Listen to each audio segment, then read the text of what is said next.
சிங்க்ல வந்து நான்வெஜ் சமைச்சிருப்போம். அந்த மாதிரி டைம்ல ஏதாவது மீன் அந்த மாதிரிலாம் வாஷ் பண்ணோம்னா, சிங்க்ல அந்த ஸ்மெல் இருந்துகிட்டே இருக்கும். அந்த ஸ்மெல் இல்லாம இருக்கிறதுக்கு இந்த டிப்ப ட்ரை பண்ணிக்கோங்க. அதுக்கு வந்து நான் காஃபி பவுடர் தான் எடுத்திருக்கேன்.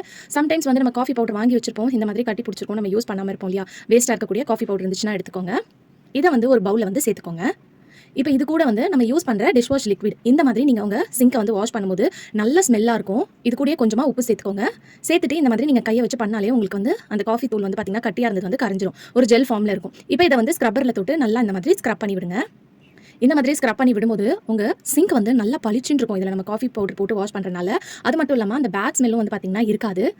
நல்ல ஒரு ஸ்மெல்லா இருக்கும். காஃபி பவுடர் ஸ்மெல் நிறைய பேருக்கு பிடிக்கும். இதனால உங்களுக்கு சிங்க்ல இருந்து வரக்கூடிய கரப்பான்பூச்சி பல்லியும் வந்து பார்த்தீங்கன்னா வராது.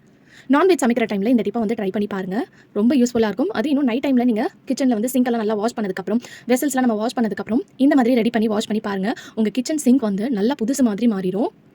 நல்லா பளபளன்னு ஷைனிங்கா மாறிடும். அதே சமயத்துல ஸ்மெல்லும் வந்து பார்த்தீங்கன்னா இருக்காது. ஃபர்ஸ்ட் எப்படி இருந்தது, இப்போ எந்த அளவுக்கு நல்லா புதுசு மாதிரி ஷைனிங்கா இருக்குன்னு பாருங்க. கண்டிப்பா இந்த டிப் பிடிச்சிருந்துச்சுன்னா இந்த வீடியோக்கு ஒரு லைக் கொடுங்க.